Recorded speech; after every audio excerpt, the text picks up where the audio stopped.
கோடை வாசஸ்தலமான ஏற்காட்டில் 48வது கோடை விழா மலர் கண்காட்சி இன்று மாலை 4 மணி அளவில் தொடங்க உள்ளது.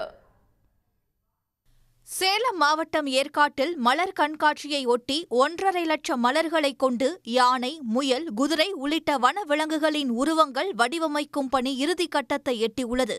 இந்நிலையில் ஏற்காடு வந்துள்ள சுற்றுலா பயணிகள் மலர் கண்காட்சியை ஆர்வமுடன் பார்வையிட்டு செல்கின்றனர். எலஃபண்ட் வச்சிருக்காங்க, நாங்க வந்து போக்கிமான் இது எல்லாமே வச்சிருக்காங்க, டைனோசர் எல்லாமே ஓரளவுக்கு எல்லாமே முடிச்சிட்டாங்க.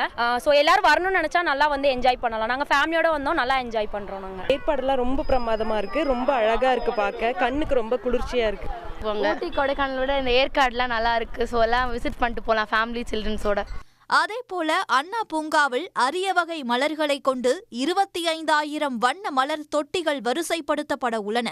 சுற்றுலா பயணிகளின் வருகையை அதிகரிக்கும் வகையில் வரும் 29ஆம் தேதி வரை ஏற்காட்டில் மலர் கண்காட்சி நடைபெற உள்ளது. உடனுக்குடன் செய்திகளை தெரிந்து கொள்ள சன் நியூஸ் பெல் ஐகானை கிளிக் பண்ணுங்க.